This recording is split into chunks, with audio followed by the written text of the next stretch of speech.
हम लोग DElEd third semester का मैथमेटिक्स का एक चैप्टर करने जा रहे हैं जिसका नाम है चर राशियों का गुणनखंड। यहाँ एक टर्म आया है गुणनखंड। गुणनखंड का मतलब होता है फैक्टर,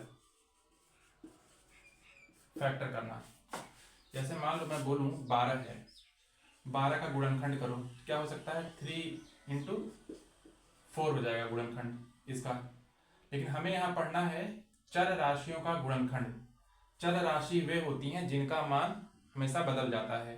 जैसे मैं बोलूं x plus 2y is equal to 0, इसमें चर राशि कौन सी है? ये चर है। और ये क्या है? ये भी चर राशि है, क्योंकि x और y का जो मान है हमेशा बदल बदल के आता है, चेंज होके आता है। लेकिन ये जो 2 है, यह क्या है? यह है अचर राशि है। क्या है ये? अचर राशि है। इसको हम लोग बोलते हैं कांस्टेंट, क्योंकि ये 2 जो होता है इसका मान हमेशा फिक्स रहेगा, कभी नहीं बदलेगा, इसलिए अचर राशि है। ठीक, तो अब हमको पढ़ना है चर राशियों गुणनखंड। जैसे कि एग्जांपल लिया जाए ax प्लस bx, इसमें कहा जाएगा कि इसका आप गुणनखंड करके दिखाइए। इसका गुणनखंड हम लोग कैसे करेंगे? पहले देखेंगे इसमें ये एक टर्म है, ये एक पद है ax और दूसरा पद है bx। तो दोनों पद में से कॉमन क्या है? देखेंगे यहाँ पे भी x आ रहा है और यहाँ पे भी x आ रहा है। तो क्या करेंगे, इस x को हम लोग बाहर निकाल लेंगे, कॉमन निकालेंगे। जैसे कि x हमने बाहर निकाल लिया यहाँ से, यहाँ क्या बचेगा? a बच जाएगा, यहाँ बच जाएगा b बच जाएगा। तो ये इसका आंसर आ गया x bracket a plus b, ये इसका गुणनखंड हो गया। जैसे मैं एक और एग्जांपल लूँ, ax plus bx plus c x। अब हमने यहाँ पे 3 पद कर दिए। अब तीनों पदों में देखेंगे कॉमन क्या है? यहाँ भी x है, यहाँ भी x है और यहाँ भी x है। तो तीनों में से, तीनों पद में से हम लोग क्या करना है? x को बाहर निकाल लेना है। जैसे ही x को बाहर निकालेंगे, x यहाँ से बाहर चला गया, तो यहाँ क्या बचेगा? सिर्फ और सिर्फ a बचेगा। और यहाँ क्या बचेगा? b बचेगा। यहाँ क्या बचेगा? c बचेगा।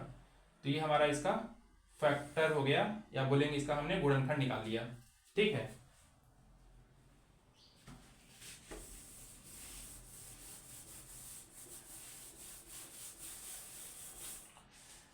अब हम लोग देखेंगे पहला क्वेश्चन,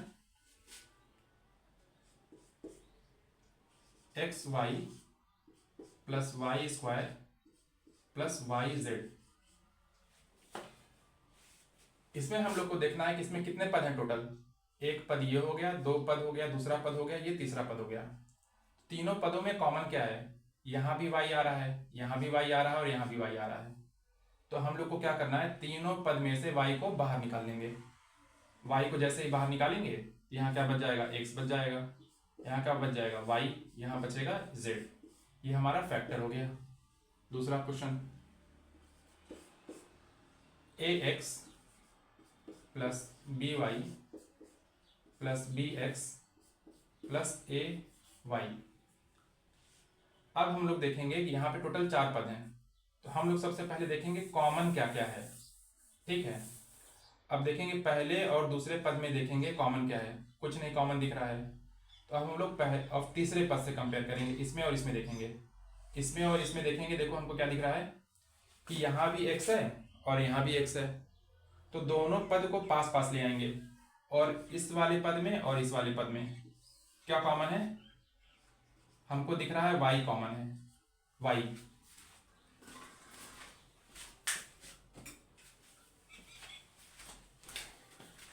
हमें यहाँ दिख रहा है y कॉमन है, यहाँ y कॉमन है, यहाँ पे x कॉमन है और x कॉमन है।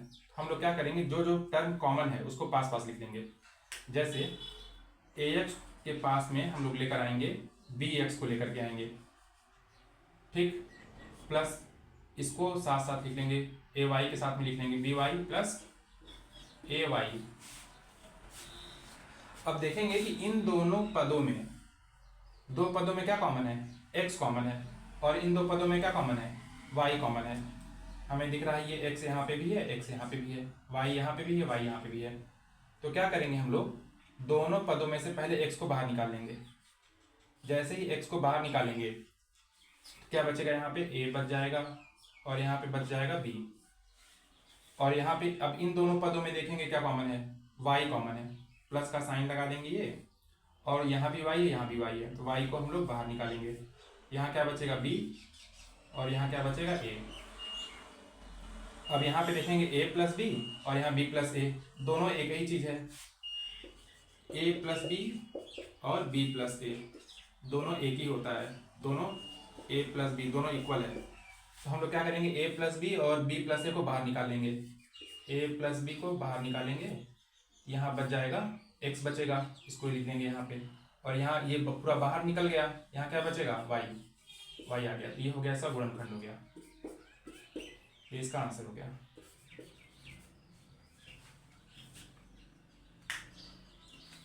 अब हम लोग देखेंगे थर्ड क्वेश्चन।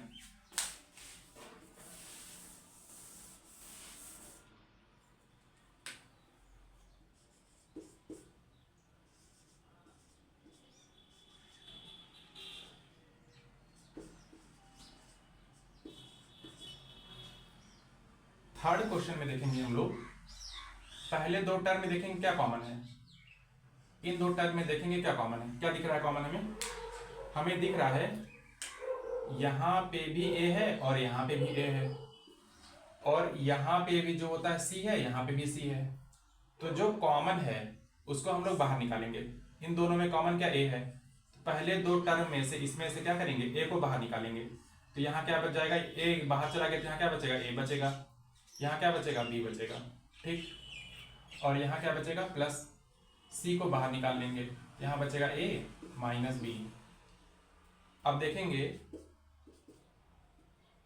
अब यहाँ पे दो टर्म हो गया, एक टर्म ये हुआ, एक टर्म ये, दो पद हो गया, एक पद ये हुआ, दूसरा पद ये हुआ। दोनों पदों में कॉमन क्या है, a माइनस बी और a minus B. a minus B को हमने बाहर निकालना है, और यहाँ क्या बचेगा, a बच जाएगा, और यहाँ क्या बच जाएगा, c बच जाएगा।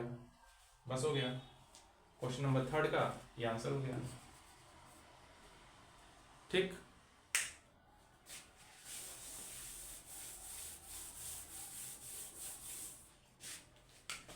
अब हम लोग देखेंगे क्वेश्चन नंबर 4। क्वेश्चन नंबर 4 में 35 a स्क्वायर b प्लस 10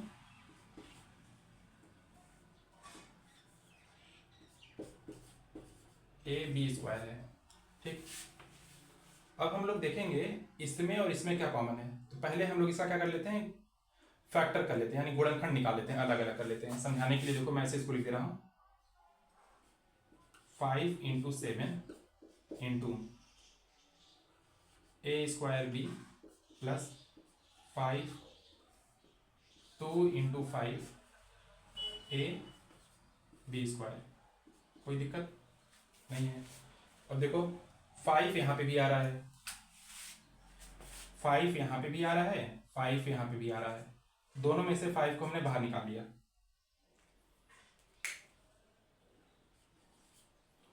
अब देखेंगे यहाँ पे भी a है, यहाँ पे भी a है, यहाँ पे भी b है, यहाँ पे b है, तो हमने a b जो होता है, a b दोनों में आ रहा है, a b हमने बाहर निकाल लिया। तो 7a प्लस यहाँ क्या बचेगा, 2b। तो ये हमारा आंसर हो गया 5ab, एक ब्रैकेट में हो गया, दूसरे ब्रैकेट में 7a प्लस 2b। ये हमारा आंसर हो गया, फैक्टर आ गया हमारा, ठीक है। इसी तरीके से हम लोग पांचवा क्वेश्चन भी कर लेंगे। पांचवा क्वेश्चन हमारा है a square b plus a b c plus a b square. अब हम लोग देखेंगे इसमें हमारे पास तीन पद हैं, यानी कि तीन टर्म है, और तीनों टर्म में देखेंगे कॉमन क्या है। इसमें हम लोग देखेंगे a b है, इसमें भी a b है, a b है, ए बी को हमने क्या करना है, बाहर निकाल लेना है। यहाँ क्या बचेगा, ए बी बाहर चला गया तो यहाँ बचेगा ए, यहाँ बचेगा सी, यहाँ बचेगा बी। ये हमारा आंसर हो गया, यही इसका आंसर हो जाएगा पांचवे का। अब हमारे पास छठा क्वेश्चन है। छठे क्वेश्चन को कैसे करेंगे, देखो छठे क्वेश्चन को करने के लिए हम लोग करेंगे 5a square b square plus 10a cube b square. अब देखेंगे यहाँ पे हमारे पास इसमें भी 5 आ रहा है, इसमें भी 5 आ रहा है, इसको ऐसे लिख सकते हैं 5a square b square plus 5 into 2 ए क्यूब बी स्क्वायर।